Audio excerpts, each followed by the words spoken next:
I moved into the apartment to be alone. That was the entire point. Top floor, 1 bedroom, thick walls. The landlord barely spoke as he handed me the keys. When I asked about the previous tenant, he hesitated, then said only, "They didn't stay long." I didn't ask why. The first few nights were quiet in an unsettling way. Sounds carried too far. Footsteps echoed even when I stood still. Sometimes I'd hear a soft clicking noise, like someone tapping their nails against wood. But whenever I listened closely, it stopped. That's when I noticed the spare room. I didn't remember it from the viewing. The door was narrow, set back slightly from the hallway, as if it didn't quite belong. Inside there were no windows, no furniture, just bare walls and a faint metallic smell that reminded me of old coins. I closed the door and decided I must have overlooked it before. The next morning, the door was open. Inside stood a single wooden chair facing the far wall. I convinced myself I'd brought it in without remembering. Stress does strange things to memory. Still, I shut the door again, harder this time. That night, I dreamed I was sitting in the chair. I couldn't move. I couldn't turn my head. I just stared at the wall as the seconds stretched into hours. When I woke up, my neck was stiff and my legs ached, like I'd been sitting upright all night. Each day the room changed. A small table appeared beside the chair. Then a lamp. Then a framed photograph lying face down on the floor. The door began opening wider on its own, as if inviting me to look. I started losing time. Entire hours disappeared. I'd sit on the couch in the afternoon and blink, and suddenly it was night. My phone showed gaps, no calls, no messages, no record of movement. And every time, the spare room was more furnished. One evening, I heard breathing coming from inside it. Slow, steady, patient. I stood in the doorway, frozen. The chair had moved closer to me. The lamp was on, casting a dull yellow glow. The photograph was now upright, facing the wall. With shaking hands, I turned it around. It was me. Not a reflection, not a selfie. Me sitting in the chair, staring blankly ahead. My eyes looked empty, like something had already left. On the back of the photo, written in cramped, uneven handwriting, were 4 words. "This is where you stay." Panic took over. I packed a bag, grabbed my keys, and rushed to the front door.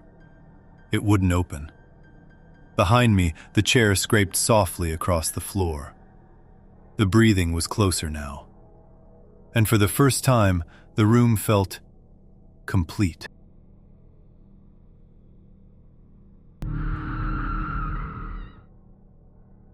The thought wasn't mine.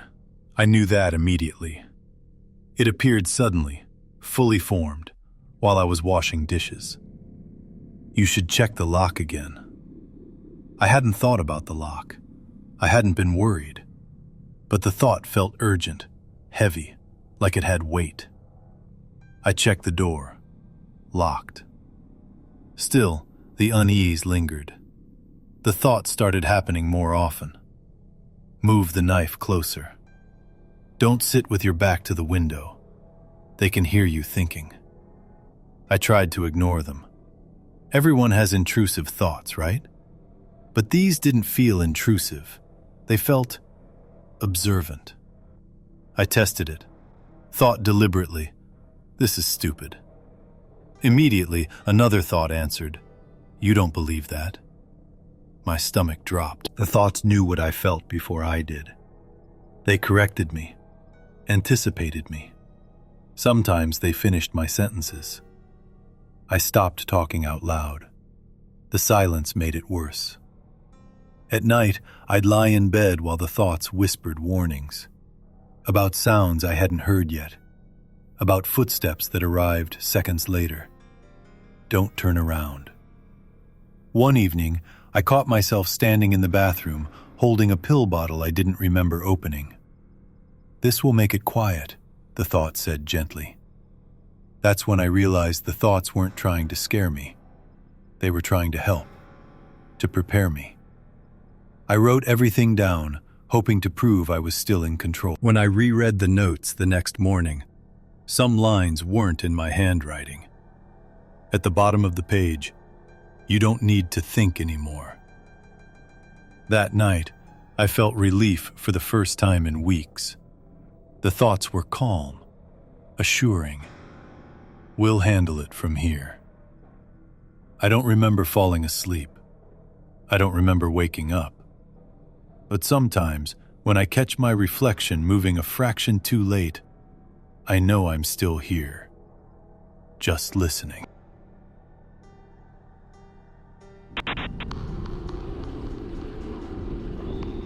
The mirror in my bathroom was wrong. It wasn't cracked or warped. The glass was clean, the frame intact. At first glance, there was nothing unusual about it. The problem was the timing.